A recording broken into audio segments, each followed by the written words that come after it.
어제 우리가 묵상한 신명기 12장까지는 이스라엘 백성 내부가 아닌 외부에 일어날 문제, 즉 가나안 족속들이 섬기는 우상을 경계하라는 말씀이었다면, 오늘 우리가 읽은 신명기서 13장에서는 너희 중에 라는 말씀으로 시작되는 것처럼 내부에서 일어나게 될 이단을 어떻게 처리해야 할지에 대한 말씀입니다. 1절에 꿈꾸는 자와 또 12절에 나오는 타락한 성읍에 대한 경계입니다. 선지자나 꿈꾸는 자가 거짓 선생을 가리키지만 한 성읍이 미혹되었다는 것은 그 성읍 전체가 이단 집단이 되었다는 말입니다. 그렇게 하나님께서는 그런 자들을 돌로 쳐서 죽이고 그 성읍 자체를 영구히 폐해버리라고 말씀하십니다. 2절에서 거짓 선지자가 일어나 이적과 기사를 나타내고 다른 신을 섬기자고 하더라도 그의 이적과 말에 미혹되지 말라고 하십니다. 그리고 이은 3절에서 이런 일이 일어날 때 이스라엘이 하나님을 사랑하는지 사랑하지 않는지 알려 하는 시험으로 하나님께서 이런 일을 허락하신 것이라고 나타납니다. 즉 참 신앙과 거짓 신앙을 가리기 위한 시험이라는 것입니다. 그렇기에 오늘 말씀은 우리가 경계해야 할 이 시대의 이단에 대한 말씀이기도 합니다. 5절과 10절을 보면 하나님께서는 자신의 애굽 땅 종되었던 집에서 너를 인도하여 내신 또 속량하신 여호와라고 자신을 소개하고 있습니다. 이스라엘이 출애굽할 수 있었던 것은 유월절 어린 양의 피로 말미암은 것이었습니다.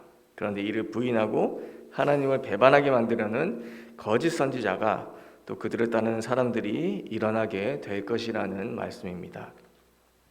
초대교회에서도 수많은 이단과 거짓 교사가 일어나서 예수 그리스도의 죽음과 부활의 복음을 부인하는 자들과 그들에게 미혹된 자들이 있었습니다. 어제 우리가 들은 말씀과 같이 이스라엘은 가나안 땅에 들어가서 이른 비와 늦은 비를 때를 맞춰서 내려주겠다고 하신 하나님의 말씀을 믿고 살았어야 했습니다. 그런데 풍요의 신 바알, 또 다산의 신 아세라, 그리고 자신의 아들을 불태워 바치기까지 하는 몰락신까지 숭배하며 그들이 가나안 땅에서 살아가는 방법을 취해서 똑같이 살아가다가 아수르에 또 바벨론에 멸망당하고 포로로 잡혀가게 되었습니다.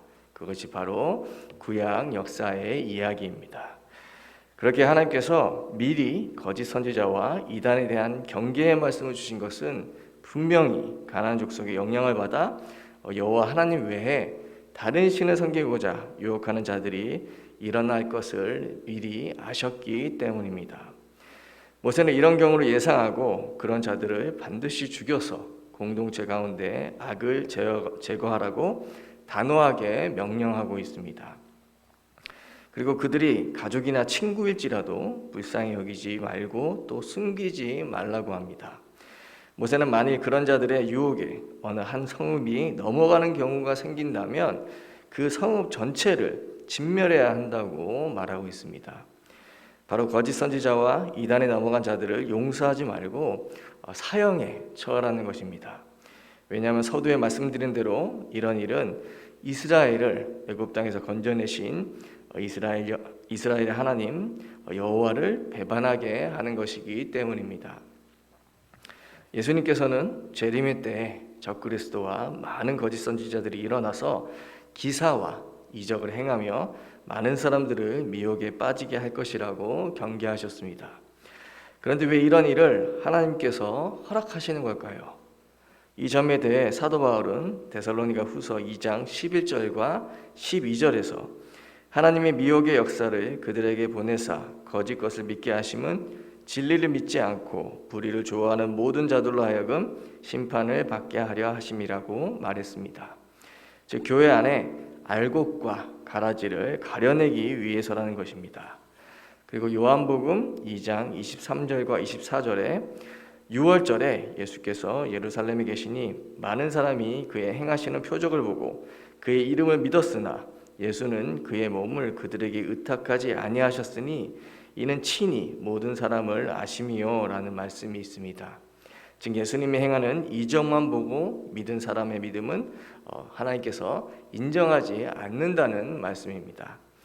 왜냐하면 이적과 표적을 보고 믿고 따르는 사람들은 그런 이적과 표적이 나타나지 않으면 곧바로 하나님을, 예수님을 배신하고 떠날 사람이 분명하기 때문입니다.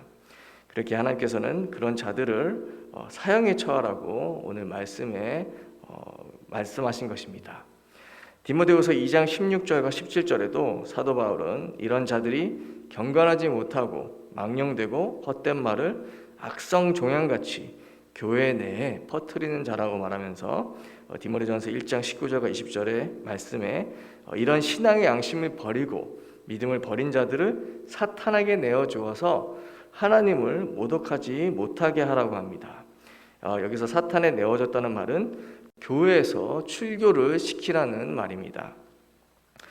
이스라엘 백성을 출애굽시킨 유월절 어린 양의 피는 예수 그리스도께서 우리를 사탄의 권세에서 죄의 권세에서 완전히 해방시켜 주시기 위해 흘리신 보혈의 피입니다.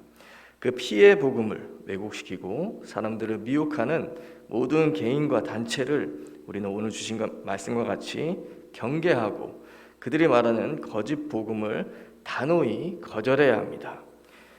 지금 시대에도 수많은 이단이 활개치며 예수 그리스도의 복음을 왜곡시키고 많은 사람들을 미혹시키고 있습니다. 우리가 예수님이 그리스도이신 사실을 믿고 그분을 우리의 구주로 영접하여 하나님의 자녀가 된 것은 절대로 우리가 잘났거나 의롭거나 똑똑해서가 아닙니다. 오직 하나님께 주신 은혜로 그 믿음을 우리는 선물로 받은 것뿐입니다. 거짓 복음의 특징은 어떤 행위나 특별한 깨달음을 통해 구원을 얻게 된다고 속이는 것입니다. 그리고 그 깨달음을 얻은 한 사람을 하나님과 같이 섬기는 것입니다. 그런데 돌아보면 사람들이 그런 거짓 복음에 미혹을 받는 이유는 모두가 대부분이 자기 욕심 때문입니다. 이스라엘 백성이 가나안 땅에서 하나님을 의지하고 믿지 않고 우상을 숭배한 이유는 가나안 족속들이 살아가는 방법이 이른 비와 늦은 비를 무작정 기다리는 믿음보다 훨씬 더 합리적으로 보이고 또 의식주를 해결하기에도 더 좋은 방법처럼 보였기 때문입니다. 즉 자신이 원하는 방법대로 자신이 맞다고 판단되고 생각되는 것을 따라서 자신의 삶을 자신이 살아가려는 교만 때문입니다. 그것은 자신이 하나님과 같이 되려는 죄의 미혹에 따라갔기 때문입니다. 그 안에는 하나님이 주시는 축복도 또 평안도 있을 수가 없는 것입니다. 우리가 하나님을 믿는 믿음을 기복으로 또 성공으로 번영으로 바꿔버린다면 우리 또한 오늘 말씀과 같이 우리를 구원하신 하나님을 배신하고 이적과 기적과 표적을 따르는 잘못된 신앙을 가지게 되는 것입니다. 그렇게 우리는 보이는 이단도 경계해야겠지만 우리 안에 복음을 대적하는 교만을 또한 경계해야 합니다. 우리의 생각과 방법이 하나님을 믿는 믿음 위에 두려할 때, 은혜 위에 두려할 때 우리는 이단에 미혹될 수밖에 없는 것과 마찬가지입니다. 하지만 자신을 버리고 우리를 구원하신 예수 그리스도의 생명의 복음을 따라갈 때 그 죽고 사는 비밀을 통해 우리는 복음의 참 가치를 깨닫고 어떤 이단의 공격 속에서도 승리하며 살아갈 수 있을 것입니다. 오늘도 주신 말씀을 기억하며 복음을 왜곡하는 모든 이단을 경계하고 우리 안에 하나님 되려는 교만을 예수 그리스도만 믿는 믿음으로 물리치고 오직 은혜로만 살아가는 저와 여러분들 되시기를 간절히 축원드립니다. 기도하겠습니다. 하나님 아버지, 오늘 말씀을 이스라엘 백성에게 주실 때도 복음을 왜곡하고 사람들을 미혹하는 이단이 있었듯이 지금 시대에도 수많은 이단이 활개치고 있습니다.